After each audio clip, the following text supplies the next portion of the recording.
안녕하세요. 저는 중학생 딸을 키우고 있는 40대 공무원 엄마입니다. 지금 제 딸은 남편에게 커다란 상처를 받아 정신적인 상처가 너무 컸는지 선택적 함구증에 걸렸었는데 이제 차차 나아지고 있어요. 저와 우리 딸에게 일어났었던 기막힌 이야기를 한번 적어보겠습니다. 저희 남편은 대기업에서 일을 하고 있어요. 아무래도 대기업에서 일을 꽤 오랫동안 했다 보니 사실상 남편의 외벌이로도 우리 세 가족 충분히 먹고 살 수 있습니다. 하지만 제 직업도 공무원이라서 참 안정적이고 복지가 괜찮은 직장이라 저는 맞벌이를 선택했죠. 제가 일을 하는 스스로를 자랑스럽고 좋아하기도 하고요. 남편과 결혼을 하고 난 후 아이가 꽤 오랜 기간 동안 생기지 않았습니다. 그래서 저와 남편은 불임센터에 방문을 했었죠. 그때 제가 난임이란 사실을 알게 되었습니다. 그래서 시험관으로 우리 딸을 낳았어요. 제가 배 아파서 낳은 딸은 정말 예쁘고 소중한 존재이지만 그 과정은 정말 힘들고 지치는 나날의 연속이었습니다. 그리고 뱃속에서도 아이가 여과로 자리를 잡아서 중간에 정말 고생했죠. 난산으로 고생 끝에 딸을 출산했습니다. 솔직히 딸아이는 너무 소중하고 사랑스러웠지만 그 과정은 전혀 아름답지만은 않았어요. 저도 사람인지라 딸아이 하나로 만족하기로 남편과 이야기도 끝냈죠. 그렇지만 맞벌이 가정의 아이들이 그렇듯 우리 딸도 외로움을 참 많이 탔어요. 매일 동생을 낳아달라고 조르기 일쑤였습니다. 그런 모습을 보면 마음이 참 아팠어요. 한동안은 동생을 낳아달라고 조르다가 통할 것 같지 않았는지 그 뒤론 강아지를 키우게 해달라고 조르기 시작하더군요. 사실 저는 반려동물을 기를 때 책임감이 있어야 된다고 생각을 해요. 아이의 욕심으로 기르다가도 결국 뒤처리는 제 몫이 되면 정말 힘들 것 같았거든요. 그런데 점점 말수가 줄어들고 외로움만 타는 딸아이를 보고 설령 내가 모든 케어를 담당하는 한이 있더라도 아이를 위해 강아지를 기르자고 결심했습니다. 아이가 10살이 되던 해 정말 큰 마음을 먹고 강아지 2마리를 입양했어요. 포메라니안과 말티즈였죠. 둘 다 눈처럼 새하얗고 털뭉치 같아서 딸과 저는 심사숙고해서 강아지들의 이름을 서리와 소미로 지어주었답니다. 그런데 막상 서리와 소미를 데려와 키우기 시작하니 딸아이가 너무 야무지게 잘 키우더라고요. 스스로 교육도 시키고 목욕도 시키고 양치도 해주고 하면서 말이에요. 물론 아직 어린아이였기 때문에 어른들의 손길보다는 한참 모자라 제가 많이 도와주기도 했습니다. 그러다 보니 서리와 소미에게도 저도 참 정이 많이 붙었어요. 서리와 소미는 제게 선물 같은 존재였습니다. 사실 딸아이가 외로움을 많이 타기 시작하면서 말수도 많이 줄어들었고 부모와의 애착관계 형성이 조금 미흡했었거든요. 맞벌이라서 엄마 아빠와 보내는 시간이 부족해 어쩔 수 없는 일이긴 했지만 그래도 마음이 참 많이 아팠죠. 제 딸이 엄마인 저를 어려워하는 것이 눈에 뻔히 보이니 씁쓸하기도 하더라고요. 어린 시절 너무 떨어져 있었나 후회가 된 적도 많았습니다. 그런데 서리와 소미를 키우면서 딸과 전 참 많이 친해졌어요. 일단 강아지들은 매일매일 산책을 시켜줘야 했습니다. 비가 오거나 눈이 내리는 경우나 제가 부득이하게 비상근무나 야근 등이 생겨서 퇴근이 늦어지는 경우처럼 정말 피치 못할 문제가 생기지 않는 한 저는 항상 딸과 둘이서 오붓하게 아파트 단지를 서리와 소미를 데리고 산책을 했죠. 강아지 산책을 계기로 딸이 저와 정기적으로 둘이서 함께하는 시간을 가지니 제게 어리광을 부리기 시작하더라고요. 서리와 소미를 산책시키면 제 손을 잡거나 팔짱을 끼고 조잘조잘 떠드는 모습이 참 사랑스러웠습니다. 오늘은 무슨 일이 있었고 무엇을 먹었고 오늘 뭐를 했는데 그게 제일 재미있었고 학교에서 이런 일이 있었고 친구 누구는 이랬었고 저랬었고 내일은 무엇을 할 것이고 하며 자연스럽게 저와 딸의 애착관계가 두터워졌죠. 그래서 저는 서리와 소미에게 참 고마운 게 많아요. 이젠 제 둘째, 셋째 자식 같고 그렇습니다. 저와 딸은 보통 저녁을 먹고 9시쯤에 나가서 약 1시간 정도 산책을 해요. 그런데 어느 순간부터 어떤 여자 견주 한 분을 자주 마주쳤어요. 그런데 저희처럼 반려견을 키우시는 분들이라면 이해가 되실 겁니다. 특히 서리와 소미는 사회화 교육을 잘 시켜놓았기 때문에 산책 도중에 다른 강아지들을 마주치면 꼭 인사를 하러 다가가요. 애들이 오지랖이 좀 넓거든요. 그러다 보면 강아지들끼리 인사를 할 때 저희 견주들도 견주끼리 가벼운 인사를 주고받게 돼요. 흔한 경우죠. 아무래도 상대방도 저도 반려견이란 공통의 매개체가 있기 때문에 간단한 인사를 나누게 되고 안부도 물어보게 됩니다. 그렇게 자주 마주치면 산책을 같이 하게 되기도 하고 강아지들 없이 밖에서 우연히 만나게 되면 짧은 수다를 나눌 수 있을 정도의 친분을 쌓게 되죠. 저도 그렇게 그 여자 견주분과 친해졌습니다. 우리 딸아이도 거의 매일 밤마다 산책을 할 때 스치듯 만나니까 어느새 이모 이모하며 잘 따르고 그러더라고요. 그러던 어느 날 장을 보러 갔다가 깜빡하고 콩나물을 빼먹은 적이 있어 저만 마트로 돌아간 적이 있어요. 그때 마트 안 계산대 앞에서 그 견주분을 마주치게 되었습니다. 같은 아파트 단지에 살고 있었잖아요. 그렇다 보니 아파트 단지까지 같이 오게 되었습니다. 그런데 가는 길이 계속 같더라고요. 알고 보니 같은 라인에 살고 있는 거였습니다. 심지어 저희 바로 윗집에 살고 계시는 거예요. 그쪽도 저처럼 깜짝 놀란 눈치였죠. 사는 집이 가깝다는 사실도 알게 되자 내적 친밀감이 쑥 오르더라고요. 저희는 그때 통성명과 나이를 서로에게 알려주었죠. 알고 보니 저보다 1살 어리더라고요. 이름은 정민이었어요. 우린 자연스럽게 언니 동생 하는 사이가 되었습니다. 저랑 남편 둘 다 야근을 하거나 일이 생겨서 저녁 늦게 들어오는 날이 되면 저희 집으로 내려와서 저희 딸 저녁도 만들어주고 그랬습니다. 아무래도 여러모로 고마운 것이 참 많은 사이가 되었죠. 지금 딸이 중학교 2학년이에요. 사춘기를 겪는 시기죠. 그래도 저는 같은 여자이고 엄마이기도 하고 아이가 어렸을 때부터 함께 시간을 자주 보내서 절 대하는 것엔 큰 어려움이 없어 보였죠. 그런데 남편과는 정말 거리감이 많이 느껴지더라고요. 사춘기 시기까지 겹치니 말이죠. 남편은 딸한테 서운하다 하는데 그러게 시간을 좀 같이 보내주지 그랬냐 합니다. 일하느라 딸에게 신경을 쓰지도 않아 놓고 서운해만 하니까 저는 조금 답답하긴 했거든요. 그래서 하루는 주말이었는데 제가 혼자서 대청소를 하려고 했는데 그러다 보니 장 보러 갈 시간도 없고 사야 될 것도 많더라고요. 그래서 분담해서 하자면서 딸 보고 아빠 짐이 많을 것 같으니까 따라가서 같이 도와주고 오라고 했죠. 툴툴거리긴 해도 남편과 함께 나가더군요. 둘이서 친해지길 바라는 마음으로 제가 만들어준 시간이지만요. 그렇게 저는 혼자서 대청소를 시작했어요. 그러다 거실에 있는 TV 서랍장을 깨끗하게 닦고 안에 있는 내용물들을 정리를 하고 있었습니다. 그런데 아파트 임대차 계약서 하나가 나오더군요. 남편의 이름으로 되어 있는 계약서였어요. 웬 아파트 임대차 계약서인가 싶어서 서류를 들여다보니 저희 아파트더군요. 분명 지금 저희가 살고 있는 아파트는 매매가로 주고 샀거든요. 그래서 이 사람이 지금 나 모르게 뭐하고 있는 짓이야? 라는 생각이 들어서 나중에 이야기 좀 해야 되겠다 하고 있었는데 자세히 들여다보니 임대차 계약서의 소재지란에 적혀있는 아파트 동 호수는 동은 저희 동이었지만 호수는 저희 집이 아니었어요. 바로 윗집의 호수였던 것입니다. 사람이 너무 기가 막히면 말문이 턱 하고 막히는 것 아세요? 설마 아니겠지. 아닐 거야. 저를 얼마나 다독였는지 몰라요. 일단 직감적으로 이 서류를 모른 채 하고 있어야 되겠다는 생각이 번뜩 들었습니다.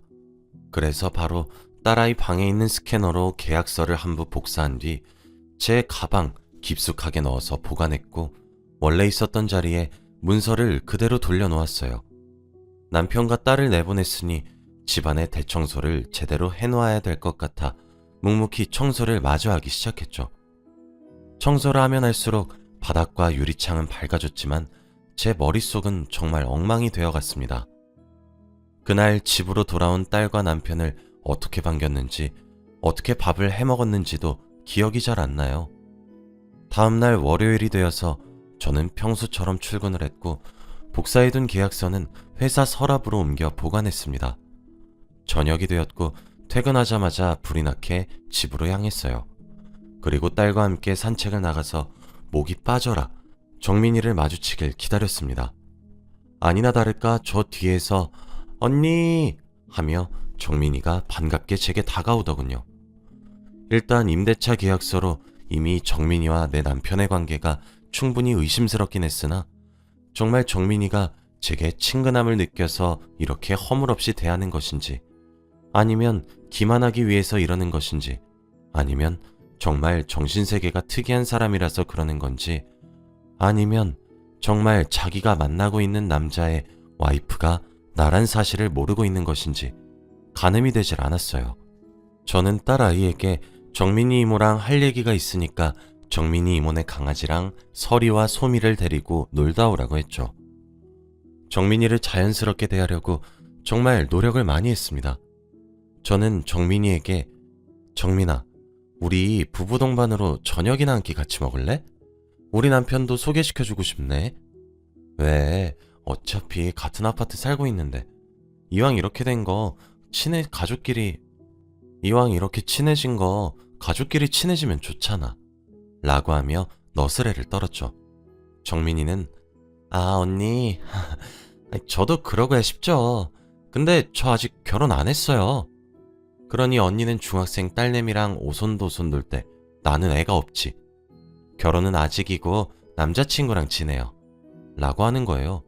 저는 남자친구? 그게 무슨 말이야? 라고 의아하다는 듯 물어봤습니다. 정민이는 그게 저 사실 결혼에 대해 별 생각이 없기도 하고 그렇거든요. 비혼주의 그거지 그거. 지금 남자친구는 동호회에서 만나게 된 사람인데 자주는 안 만나고 한 일주일에 한 번 정도? 우리 집에서 자고 가고 그러지 뭐. 내가 살고 있는 이 아파트도 사실 그 사람이 해준 거잖아 라고 하는 겁니다. 정말 제가 자신의 남자친구라는 사람의 와이프란 사실을 몰라서인지 아니면 수준 높은 조롱인지 정말 모르겠더군요. 그래서 제가 슬쩍 어머? 그 사람이랑 동거나 이런 건 안 해? 뭐야 그 관계가? 라고 떠봤어요. 그랬더니 글쎄 저도 사실 동거하려고 집을 얻은 건 줄 알았거든요 언니? 근데 이건 아직 내 기우일 수도 있는데 그 사람 유부남일 수도 있겠다 싶더라고. 내가 같이 살자고 해도 꿈쩍도 안 하고 꼭 일주일에 딱 하루만 자고 간다니까? 그날이 매주 금요일 밤이야. 이러는 거예요. 내 참 기가 막혀서. 제 남편은 금요일 저녁마다 회의가 잡혀서 끝내면 늦은 새벽이라서 피곤하니까 회사에서 조금 자고 집에 들어가겠다고 했거든요. 항상이요. 저는 초강수를 두기로 했어요. 어머, 그럼 이번 주 금요일에 남자친구 소개 좀 시켜줘. 나도 남편 데리고 나갈게. 너랑 내가 이렇게 친해졌는데 함께 놀면 좋잖아 라고 했더니 정민이가 흔쾌히 알겠다고 하더라고요. 밖에서 난리를 치게 되면 동네 다니기가 창피할 테니 제가 시간에 맞춰서 정민이네 집으로 가기로 했습니다. 그렇게 금요일이 되기만을 기다렸어요. 금요일 저녁, 아니나 다를까 남편은 이번 주 금요일도 회의가 있어서 못 들어가겠다며 대기업의 횡포니 뭐니 하면서 누가 금요일 퇴근 시간에 회의를 여냐고 궁시렁거리더라고요. 저는 아무것도 모르는 척을 하며 고생하라고 힘내라고 얘기를 했어요. 약속 시간인 7시가 되었습니다. 오늘을 위해 딸아이도 친구네 집에서 자고 와도 된다고 허락을 했더니 좋다고 나가서 집엔 저뿐이었어요. 이날을 위해 소형 녹음기도 하나 장만했고 녹음을 시작한 채로 가방에 넣은 뒤 집을 나섰습니다. 한층만 올라가면 되니 정민이네 집으로 올라갔습니다. 띵동 초인종을 눌렀어요. 정민이가 환하게 웃으며 문을 열고 벌써 왔냐며 반겨주더군요. 집 안으로 들어가니 부엌에서 직접 스테이크 고기를 굽고 있는 익숙한 뒷모습이 보였습니다. 정민이는 자기야, 여기 내가 말한 언니야 라며 뒤돌아 있는 제 남편에게 저를 소개했어요. 마침 스테이크가 다 구워졌는지 접시에 담아 뒤돌면서 남편은 안녕하십 이라고 말을 끝맺지 못하는 동시에 스테이크를 올려놓은 접시를 놓쳐 바닥에 떨어뜨리더군요. 쨍그랑 소리에 접시가 깨졌고 저와 눈이 마주친 남편의 얼굴은 사색이 되었습니다. 정민이는 아무것도 모른 채로 다치지 않았냐고 호들갑을 떨더군요. 그 모습을 보니 정민이는 저와 정말 순수하게 친해지려고 노력했었던 게 맞다는 사실을 깨달았어요. 차라리 정민이가 못된 사람이었다면 마음 놓고 미워라도 했을 텐데. 저는 조용히 제 남편에게 물었습니다. 당신, 여기가 회사 회의실이야? 남편은 아무런 대답이 없었습니다. 정민이는 영문도 모른 채로 멀뚱멀뚱 저를 쳐다보며 언니, 갑자기 무슨 소리예요? 라고 묻더군요. 저는 정민이를 노려보며 물었습니다. 너 정말 몰랐어? 언니, 무슨 말이에요 대체? 너, 저 사람이 내 남편인 사실 정말 몰랐냐고! 쩌렁쩌렁 소리를 지르는 제 목소리에 한 번 놀랐고 사실을 깨달아 2번 놀란 정민이는 하얗게 질려서 제 남편을 보면서 정말이야? 라고 물어보더군요. 그렇게 삼자대면이 시작되었습니다. 남편은 꿀먹은 벙어리처럼 아무런 대답도 하지 못했고 정민이는 어찌나 크게 당황했는지 제게 무릎을 꿇고 정말 몰랐다고 미안하다고 빌기 시작하더라고요. 저는 정민이를 진정해서 소파에 앉힌 후 이야기를 나눴습니다. 남편과 정민이는 우리 딸아이가 초등학교를 졸업하기도 전부터 만나 올해로 이미 만난 지 3년째더군요. 제가 너 저 사람 유부남인 건 알았니? 라고 물어보자 정민이는 아니 정말로 유부남일 줄 몰랐어요 언니. 상식적으로 가정이 있다는 사실을 알면 제가 왜 만나겠어요. 저 사람도 제게 독신이라고 했단 말이에요. 저번에 언니랑 산책하다가 그렇게 말한 건 진짜 농담이었어요. 그냥 수준 낮은 농담한 것뿐이었어요. 라며 훌쩍훌쩍 울기 시작하더군요. 정민이의 말을 들어보니 남편은 노총각이라고 자신을 소개했고 아이와 아내가 있는 사람인 줄 몰랐다더군요. 정민이는 제게 미안하다며 빌었습니다. 정작 지금 당장 무릎을 꿇고 미안하다고 울고불고 빌어도 모자란 사람은 2발로 서서 멍하니 저희 둘을 쳐다만 보고 있는데 말이죠. 저는 남편에게 이혼하자라고 말을 했고 정민이에겐 미안한데 앞으로 너 만나는 건 좀 힘들 것 같다. 너도 일부러 이렇게 불륜을 저지른 건 아닌 것처럼 보이니까 상간녀 소송은 하지 않을게. 너도 나처럼 피해자니까 마음 잘 추스리고 2번 다시 연락하지도 만나지도 말자. 라고 한 뒤 정민이네 집을 나와 우리 집으로 들어왔어요. 남편은 제가 나오자마자 저를 바로 뒤따라왔더군요. 어차피 아이도 친구네 집에 가서 자고 오니 저희 집에 도착하자마자 저는 소리를 있는 대로 지르기 시작했고 남편의 뺨도 수차례 내리쳤습니다. 남편은 미안하다며 제게 빌기 시작했지만 저는 받아주지 않고 온갖 소리를 지르고 욕이란 욕은 다 하기 시작했어요. 한참 힘을 빼고 씩씩대고만 있었는데 털썩 하고 뭔가 떨어지는 소리가 나더라고요. 딸아이 방 쪽에서 말이에요. 저는 설마 하는 심정에 딸아이의 방으로 뛰어가 문을 활짝 열었습니다.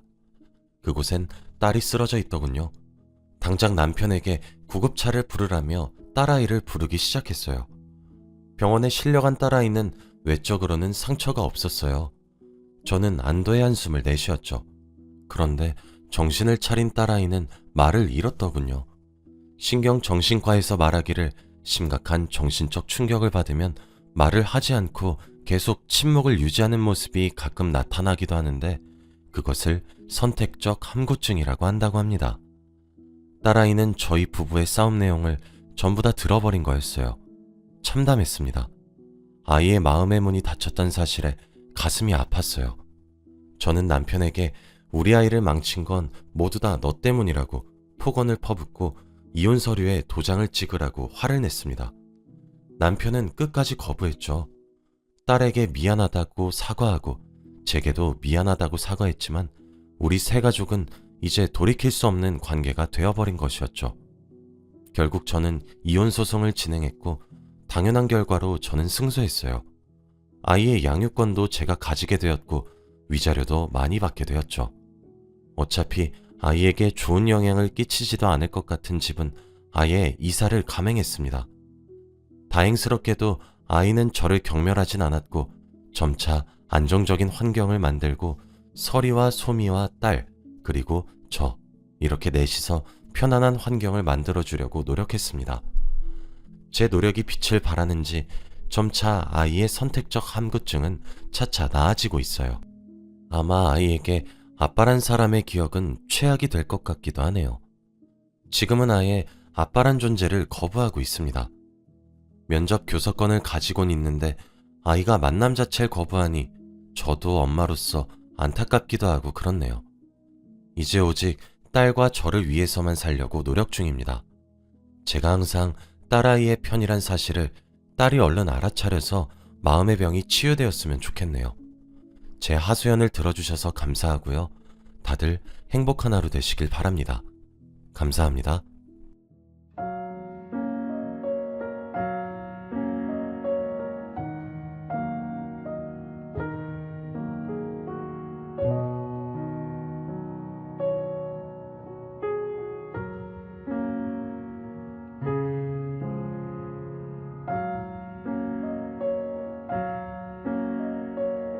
안녕하세요. 저는 올해 쉰을 바라보고 있는 여자입니다. 저는 아들 둘을 키우고 있는 엄마예요. 제가 지금의 남편을 만나고 아이들을 낳기 전까지 정말 힘들게 살았는데 오늘은 그때의 이야기를 해볼까 합니다. 그 이야기는 제가 무려 17살 때 일이었어요. 저는 공부에 흥미도 없었고 한창 사춘기 때인 17살 때 가출도 자주 하고 부모님께 반항도 많이 했습니다. 그러다 보니 부모님도 점점 저를 포기하셨고 그럴수록 저는 더 엇나갔죠.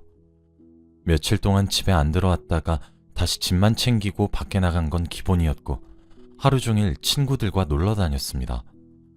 그런데 제가 한 남자를 만났는데 저보다 2살 많은 오빠였어요. 그때는 한창 오빠를 만나보고 싶다는 생각을 많이 했었고 그 오빠는 듬직하고 저를 잘 챙겨주었기 때문에 연애를 시작했죠. 저와 오빠가 만나게 된 건 카페였는데 오빠가 먼저 제 전화번호를 물어봤고 그때부터 연락을 하게 되었어요.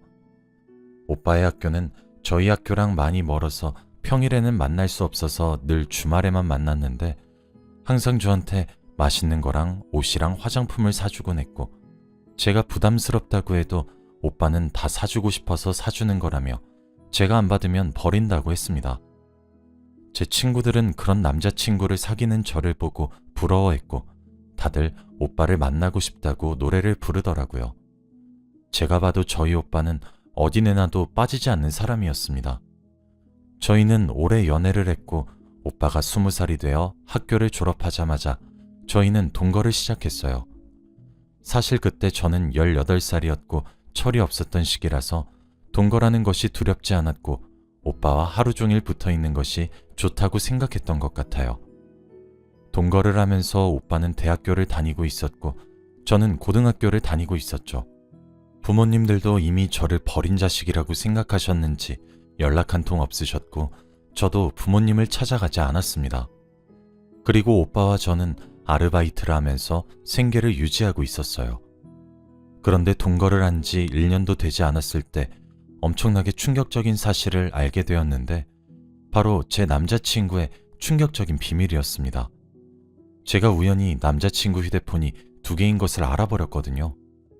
저는 많이 게을러서 집 청소는 대부분 오빠가 하는데 그날따라 갑자기 청소가 하고 싶더라고요. 청소에 대해서 아무것도 모르니까 냅다 닦고 쓸고 하고 있는데 침대 밑을 빗자루로 쓸다가 침대 밑 천장에 휴대폰이 붙어 있는 겁니다. 침대 밑부분에 테이프로 붙여서 안 떨어지게 해놨더라고요. 저는 그게 뭔가 싶어서 힘들게 떼어내고 홈화면을 켰더니 배경화면이 오빠가 한 여자와 웃고 있는 사진이더라고요. 너무 놀라서 열어보려고 해도 비밀번호가 필요했고 저는 오빠가 오기 전까지 많은 생각을 했습니다. 그래도 그때까지는 바람을 피우나 보다 하며 헤어질 생각을 했던 것 같아요. 그때 오빠가 집에 들어왔고 오자마자 숨겨있던 휴대폰을 보여주면서 이거 뭐야? 배경화면 누군데? 라고 했죠. 오빠는 당황하면서 거렸고 결국 충격적인 사실을 말했습니다. 미안해. 내가 다 잘못했어. 사진 속 여자는 내 와이프고 난 24살이야. 20살인 줄 알았던 오빠는 24살이었고 바람을 피우고 있다고 생각한 여자는 자신의 아내라고 했습니다. 도대체 이 상황을 어떻게 받아들여야 할까요? 그때 제 나이는 18살이었고 저는 저도 모르게 유부남과 연애라고 있었던 거잖아요. 저는 도저히 믿기지 않아서 아무 말도 하지 못하고 있으니 오빠는 다 말하려고 했어. 어차피 나랑 와이프랑 끝난 사이야. 서로 사랑해서 결혼한 건 아니고 임신해서 결혼한 건데 딸이 나와서 아무튼 이혼할 거야. 오빠의 집안은 종갓집이었는데 오빠가 장손이라 가족들이 무조건 아들을 낳으라고 강요한다고 많이 들었어요. 그런데 이미 사고를 쳐서 저 여자를 임신시켜놓고 딸을 낳아서 이혼을 한다뇨. 당시 18살이었던 저는 어른들의 세계를 도저히 이해할 수 없었습니다. 저는 당장 헤어지자고 했고 오빠는 저를 붙잡았지만 그 손을 뿌리치고 집을 나왔어요. 그런데 집을 나온 18살 여자가 어디 갈 데가 있겠나요? 우선 친한 친구 집으로 가서 제가 겪은 이야기들을 다 말했더니 아무 말도 못 하더라고요. 솔직히 이 상황이 흔히 있는 일이 아니잖아요. 오빠한테 배신감이 든다기보단 너무 역겹고 무서웠어요.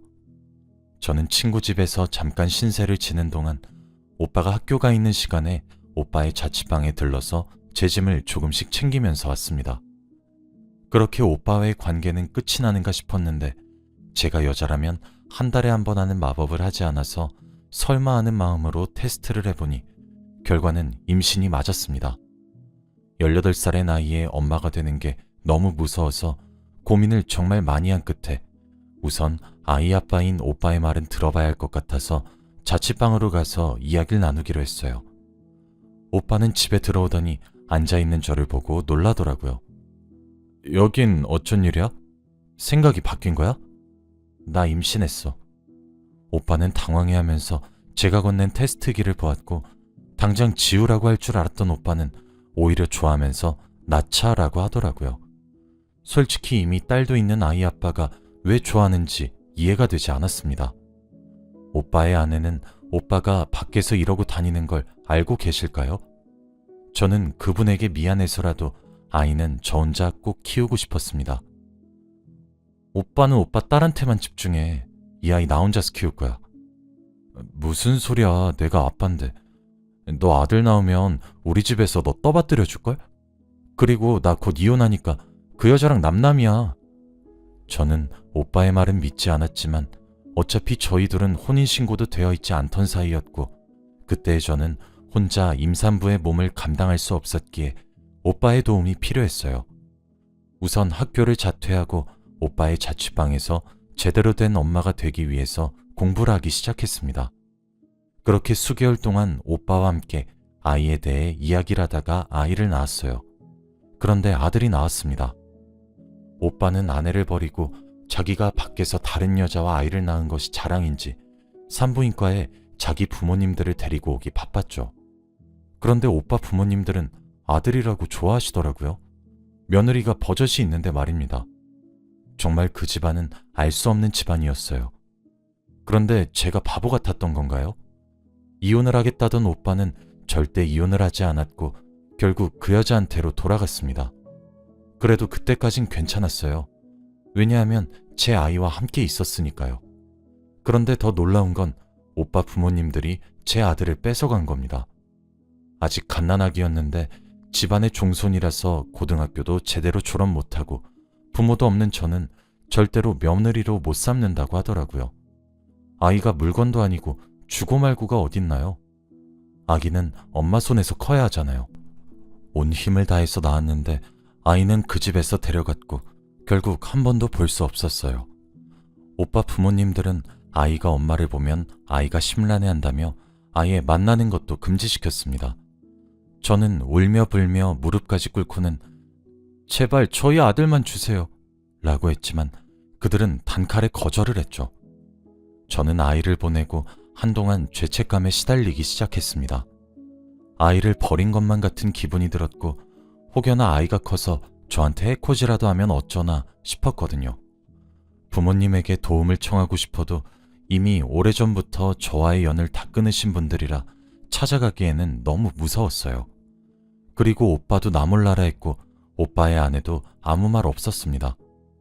오빠 아내도 포기하시고 저희 아들의 새엄마가 되기로 했나 봐요. 그들에게 저는 아들 낳는 기계였던 것 뿐이죠. 그리고 시간이 계속 흘렀습니다. 그동안 저는 꿈에서 아들이 계속 나왔고 우울증까지 걸리면서 힘든 시간을 보냈어요. 제가 아무리 오빠에게 연락을 해도 오빠는 늘 저를 무시했고 오빠 집에 찾아가도 문을 열어주지 않았죠. 저희 아들이 어디서 뭘 하고 있는지 엄마가 모르는 게 말이 되나요? 그렇게 우울한 나날들을 보내고 결국 30대가 되었습니다. 제가 고등학교도 제대로 졸업을 못했다 보니 어디서도 저를 써주는 곳이 없더군요.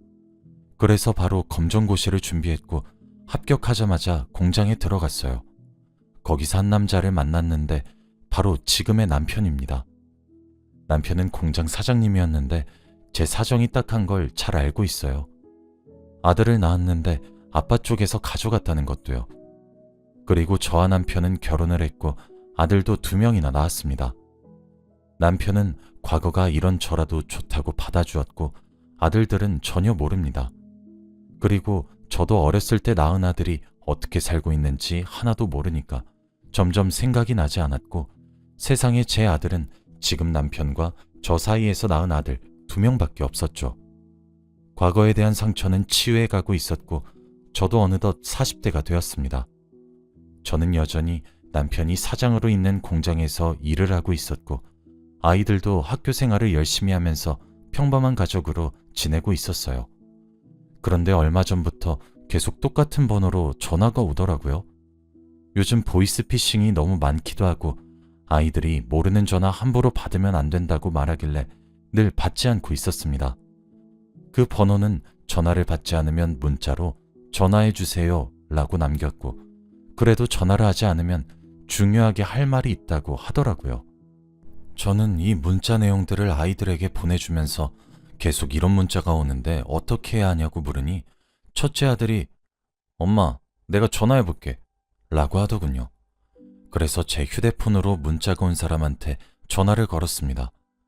제 옆에서 그 사람과 전화를 하고 있던 첫째가 전화 잘못 거셨어요 라고 하더군요. 그러고 전화를 끊길래 무슨 전화냐고 물으니 전화 받자마자 엄마 왜 이렇게 전화 안 하세요? 라고 하던데? 라고 하는 겁니다. 그때 갑자기 기억에 과거가 스쳐 지나갔고 아들 앞에서는 아무렇지 않은 척했지만 방 안으로 들어가서 그 번호로 다시 전화를 걸었어요. 여보세요? 엄마, 나예요. 아들이니? 네. 엄마, 혹시 만날 수 있을까요? 하고 싶은 얘기가 너무 많은데. 저한테 문자와 전화를 했던 그 사람은 수십 년 전 제가 낳은 아들이었고 저는 다음날 바로 만나기로 했습니다. 카페에서 그를 기다리면서 얼마나 떨었는지 몰라요. 갓난아기 때 보고 단 한 번도 본 적이 없어서 어떻게 자랐는지도 너무 궁금했고 혹시나 제가 자기를 버린 줄 알고 원망하면 어떡하지 라는 생각도 했습니다. 기다리는 10분 동안 심장이 터지는 줄 알았고 카페 문 열리는 소리가 날 때마다 쳐다봤어요. 그때 한 남자가 제가 있는 테이블로 왔고 저희 둘은 서로를 마주했죠. 아들은 30대를 바라보고 있는 어른이 되었습니다. 그런데 솔직히 제가 낳기만 했지 키우거나 한 번도 본 적이 없어서 아들이라는 생각보다는 그냥 남 같더라고요. 제가 아들의 얼굴을 모르니까 그냥 성인 남자가 앉아있는 느낌이었습니다. 그래도 같이 이야기를 하면서 어색함을 풀어보려고 했던 것 같아요. 어디서 어떻게 지내? 그냥 여기 근처에서 투자일하면서 살고 있어요. 아빠는? 아빠는 잘 지내지? 네, 뭐 똑같죠. 근데 엄마, 아들은 말끝마다 엄마라는 말을 했는데 낯선 남자한테 들으니까 왠지 기분이 묘하더라고요. 엄마, 저 부탁 하나만 들어주실 수 있으세요? 말만 해. 무슨 부탁? 몇십 년 만에 만나자마자 이런 부탁 드리는 게 너무 염치가 없는데 그래도 아들이니까 이해해 주실 거라고 믿어요. 제가 하고 있는 일이 요즘 많이 힘들어서 그런데 돈 좀 빌려주실 수 있나요? 아들은 저와 만난 지 얼마 되지도 않았는데 바로 돈을 빌려달라고 했고, 그때 아들이 왜 저를 만나고 싶어 했는지 알게 되었습니다. 아빠는? 아빠 돈 잘 벌잖아. 아빠는 안 본 지 오래됐어요. 도박한다고 돈 다 잃어서 도망 다니는 중이에요. 솔직히 수십 년 전 아들을 본 것만으로도 너무 당황스럽고 낯설었는데, 보자마자 저한테 돈부터 빌려달라고 하는 거 보니까 속이 뻔히 보이더라고요. 근데 내가 지금 결혼을 하고 아이가 둘이나 있어. 우리 집 수입이 그렇게 여유롭지가 못하네. 미안해. 그 공장이 있다는 얘기 들었는데 그걸로는 어떻게 못하나요? 아들은 도대체 이런 걸 어디서 어떻게 알았는지 궁금했습니다. 이미 저와의 만남은 아들에게 계획된 거였더군요. 저는 더 이상 이야기를 나누고 싶지 않아서 생각해보고 연락 준다고 한 뒤 자리를 떴고, 아들이 조금만 더 이야기를 하자고 했지만 저는 박차고 나왔죠. 집으로 돌아가서 남편에게 모든 사실을 다 말했습니다. 남편은 어차피 제 과거를 다 아는 사람이니까 걱정 없었죠. 남편은 놀라하면서 다신 아들을 만나러 가지 말라고 하더라고요. 저도 그 말에 동감했습니다. 제가 전화도 받지 않으니 아들은 점점 폭군이 되어갔어요. 엄마, 저 호적에 넣어주시는 거죠? 나중에 엄마 죽으면 제가 아들들이랑 유산 3분의 1 할게요. 저 버리고 간 대간 치르셔야죠. 계속 답 없으시면 엄마 아들들한테 엄마 가고 다 말합니다. 저는 아들들이 제 과거를 알게 되면 저한테 실망할까봐 알리기 싫었는데, 그렇게까지 협박을 하니까 제 아들이라도 너무 화가 나더라고요. 솔직히 지금 상황에서는 저희 두 아들이 더 소중한데 아예 모르는 사람이 저를 협박하는 느낌이었습니다. 문자를 받자마자 전화를 걸어서 도대체 왜 이러는 건데? 돈 때문에 나 찾아왔니? 그리고 너 버린 거 아니야. 내가 혼자서라도 키우려고 했는데 너희 아빠 집안이 종갓집이라서 너 뺏어간 거라고. 웃기지 마. 18살에 애 낳은 주제에 무슨 자격으로 엄마가 되겠다고 그래?